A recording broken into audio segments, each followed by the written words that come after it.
tó ẹ káàbọ̀ sí iléeṣẹ́ wa mo kí yín onílé lóko lọ́nà lẹ́yìn òdì pé ẹ káalẹ́ ẹ káàárọ̀ etí tẹ́ fi ń gbọ́ wa ò ní dì bákan náà ojú tẹ́ sì fi ń rí wa náà kò ní fọ́ àwọn aláwọ̀ máa wá ẹ̀yìn náà láwọ̀ máa bá a.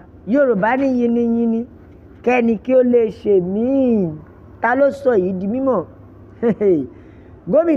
gómìnà Kwara State ni o ìyẹn Kwara gọ́vnọ̀ ó ti yin àwọn elétò ààbò ìyẹn security operative bẹ́ẹ̀ ni ó ti yìn wọ́n ó ti gbé òṣùbà ràbàǹdẹ̀ fún wọn látàrí iṣẹ́ ribiribi èyí tí wọ́n ṣe láti fi lè jẹ́ kí àlàáfíà kó dé bá ìlú.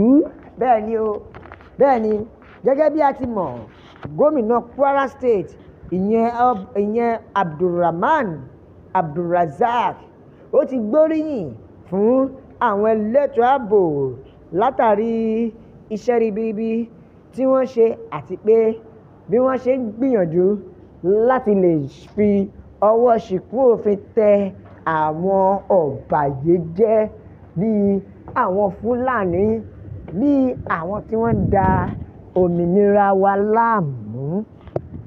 Bẹ́ẹ̀ ni gómìnà Abdulrazak ó sọ èyí di mímọ̀ pé mo gbóṣùbà ràbàǹdẹ̀ fún yín o nítorí mo rí pa àti nǹkan ribiribi èyí tí ẹ̀ ń ṣe níbi ìpàdé tó wáyé ni o níbi tí gbogbo àwọn elétò ààbò tí wọ́n ti ṣe ìpàdé pẹ̀lú gómìnà Kwara State.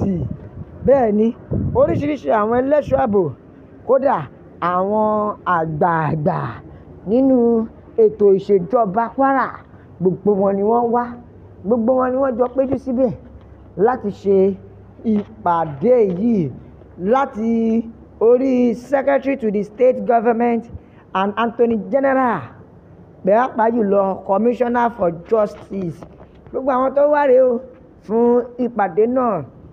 Ẹ wò ó gómìnà ṣe kí ni ó tún tẹ̀síwájú ó ní mo kí yín o ẹ̀yin agbófinró àti ẹ̀yin state security services bákan náà ẹ̀yin ọmọ ogun Nàìjíríà ìyẹn ẹ̀yin sójà army bákan náà ẹ̀yin navy àti ẹ̀yin air force àti ẹ̀yin NSCDC immigration mi ò kó yín kéré àti ẹ̀yin kan náà ìyẹn ẹ̀yin NDLEA mo ṣe national anthem fún yín pàápàá jùlọ gbogbo ẹ̀yin national security adviser nítorí ẹ̀yin yìí ni gbòǹgbò tó ń jẹ́ kí ìjọba máa jẹ́ ìjọba tó túmọ̀ sí wípé iṣẹ́ tẹ́ ẹ ṣe àwọn rí pa ẹ́ wọ́n ní àwọn rí pa ẹ́ gidigidi àwọn rí pa ẹ́ látàrí pé ẹ ò jẹ́ kí àwọn agbésùmọ̀mí ó gbalẹ̀ mọ́ àwọn lọ́wọ́ àbí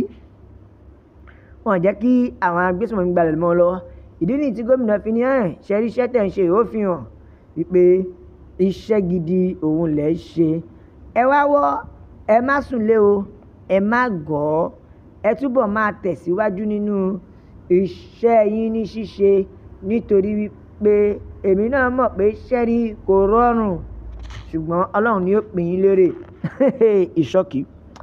Ẹ wo ọmọ Yorùbá ṣe é mọ̀ pé mo sọ pé wọ́n ti lé wọn nílùú baba ńlá bẹ́ẹ̀ bá gbàgbé wọ́n ti lé wọn ní ìlú baba ńlá gbogbo àwọn agbègbè Kwara ìgbómìnà wọ́n ti ń wọlé Ọ̀ṣun bọ̀ báyìí o gómìnà Adeleke gómìnà Ìjólè yìí bàbá ẹ dákun ẹ bá wa pa spíkà tàbí kẹ́ ẹ yín máìkì lọlẹ̀ ẹ yín spíkà lọlẹ̀ láti fi lè gbọ́ wa pé ètò ààbò Ọ̀ṣun state kò gbọ́dọ̀ mẹ́hẹ.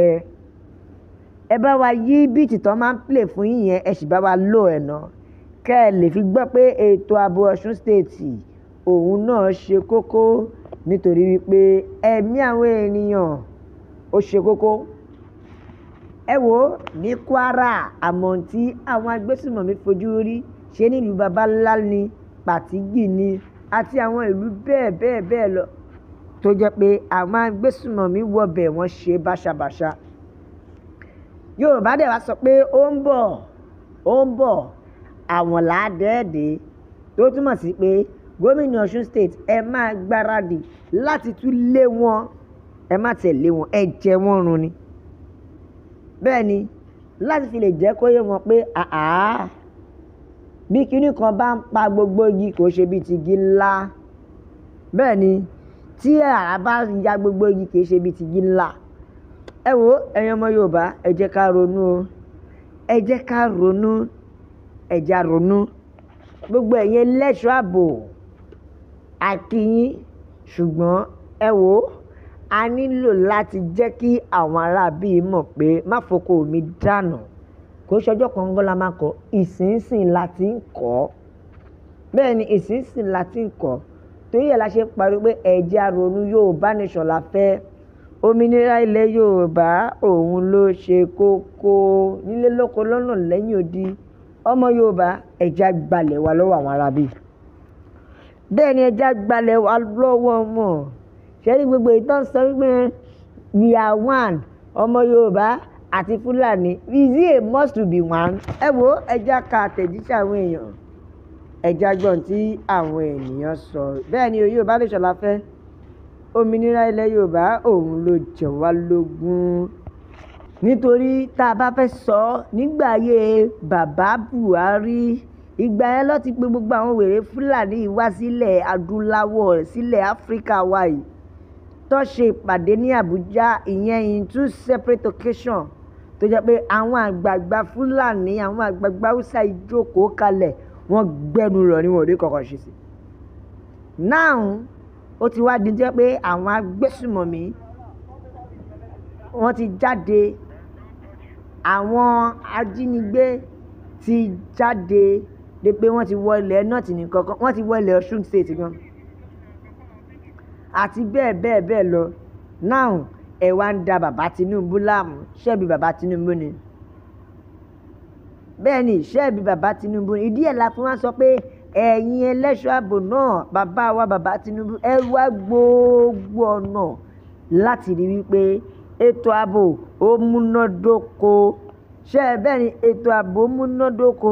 Ṣé rí gbogbo àwọn ará bíi tó pè ní we are one, àìṣe kan náà, ẹranko ló pọ̀ jù nù wọn. Ọmọ Yorùbá la fi ń pariwo pé Yorùbá nation ẹ jẹ́ á ronú. Yorùbá nation la fẹ́. Òmìnira ilẹ̀ Yorùbá òun ló jẹ wá lógún. Nílé lóko lọ́nà lẹ́yìn odi. Ẹ bá wa bó kó lọ fà. Ẹ like, ẹ share, ẹ subscribe, ẹ tẹ̀ sójú ẹ̀, ẹ jẹ́ ó yàwó èèyàn pé Yorùbá nation kíkan ní ọ̀nà àbáyọ. La fi sọ pé a ó máa bẹ̀ ọ́ bí ẹni bẹ ṣu àtẹ́lẹsẹ̀ yóò má bẹ̀nà. Gbogbo ẹni tó wá láwọn ní dé, òun máa láwọn ní dé bá. God bless Yorùbá nation. Ó dàbọ̀.